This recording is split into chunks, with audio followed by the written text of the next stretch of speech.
क्या आपने कभी किसी स्टॉक को एक खास प्राइस लेवल बचाने की पूरी कोशिश करते देखा है और फिर अचानक उसे टूटते हुए तेजी से नीचे गिरते हुए देखा है?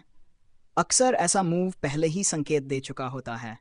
टेक्निकल एनालिसिस के सबसे भरोसेमंद बेयरिश सिग्नल में से एक के जरिए डिसेंडिंग ट्रायंगल। डिसेंडिंग ट्रायंगल अपने बुलिश कजिन असेंडिंग ट्रायंगल का बिल्कुल उल्टा होता है। यह एक साफ साफ साइकोलॉजिकल मैप है जहां सेलर्स लगातार ज्यादा आक्रामक होते जा रहे होते हैं और बायर्स बस एक आखिरी सपोर्ट लेवल को पकड़कर बैठे होते हैं। यह संकेत देता है कि जो ट्रेंड पहले से नीचे की ओर था वह बस थोड़ी देर रुका है, अगली तेज गिरावट से पहले। इस वीडियो में मैं आपको बताऊंगा इस पैटर्न को कैसे पहचानें, कौन सा क्रिटिकल सपोर्ट लेवल देखना है और वो एक ज़रूरी कंफर्मेशन सिग्नल जो बताता है कि गिरावट असली है। अगर आप गिरते हुए मार्केट से मुनाफा कमाना चाहते हैं तो वीडियो पूरा देखिए। डिसेंडिंग ट्रायंगल की बनावट। ये पैटर्न आमतौर पर पहले से बने हुए डाउन ट्रेंड के बाद दिखाई देता है। असेंडिंग ट्रायंगल की तरह इसमें भी दो ज़रूरी बाउंड्री लाइन होती हैं। पहला, नीचे की लाइन सपोर्ट। यहाँ एक हॉरिजॉन्टल सपोर्ट लाइन होती है। इसका मतलब है कि बायर्स बार बार एक ही प्राइस पर खरीदारी कर रहे हैं, वे इस लेवल को बचाने की जिद में हैं। दूसरा, ऊपर की लाइन सेंस। यहाँ प्राइस लोअर हाई बनाता है, यही सबसे अहम पॉइंट है। हर बार जब प्राइस सपोर्ट से उछलता है, सेलर्स पहले से भी नीचे के प्राइस पर बिकवाली शुरू कर देते हैं। इससे एक नीचे की ओर झुकी हुई रेजिस्टेंस लाइन बनती है।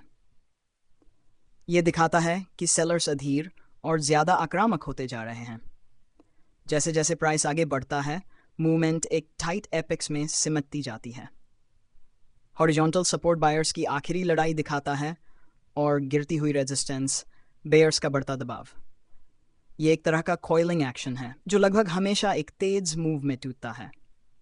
ये एक कंटिन्यूएशन पैटर्न है, यानी हमारी पहली उम्मीद यही होती है कि जो डाउन ट्रेंड पहले से चल रहा था वही आगे भी जारी रहेगा। वॉल्यूम की भूमिका असेंडिंग ट्रायंगल की तरह यहाँ भी वॉल्यूम आपका सबसे अच्छा दोस्त है। ट्रायंगल के अंदर कंसोलिडेशन के दौरान वॉल्यूम कम होना चाहिए। इसका मतलब है कि मार्केट शांत है, अनिर्णय की स्थिति में है और दबाव धीरे धीरे बन रहा है। असली ट्रेड सिग्नल तब मिलता है जब प्राइस हॉरिजॉन्टल सपोर्ट के नीचे ब्रेक करता है, और वो भी तेज वॉल्यूम स्पाइक के साथ। ज़्यादा वॉल्यूम यह कंफर्म करता है कि सेलर्स ने आखिरकार बायर्स को हरा दिया है और अब भारी बिकवाली मार्केट में आ रही है। Actionable trading strategy. एंट्री। एक रेड कैंडल के सपोर्ट लाइन के नीचे पूरी तरह क्लोज होने का इंतजार करें। यही वो पल है जब सेलर्स जीत चुके होते हैं। यहाँ आप शॉर्ट पोजिशन देख सकते हैं। Stop loss. ट्रायंगल के अंदर बने सबसे हाल के लोअर हाई के ठीक ऊपर स्टॉप लॉस रखें।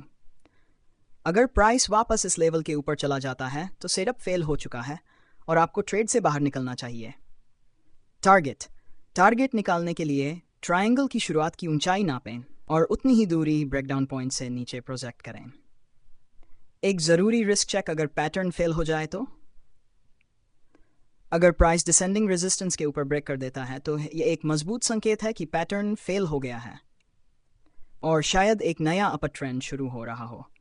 इसीलिए पोजीशन साइजिंग और स्ट्रिक्ट स्टॉप लॉस कभी भी नज़रअंदाज नहीं करने चाहिए। निष्कर्ष। डिसेंडिंग ट्रायंगल आपके ट्रेडिंग टूलकिट का एक ज़रूरी पैटर्न है। यह साफ साफ बायर्स की थकान और सेलर्स की आक्रामक मंशा को दिखाता है।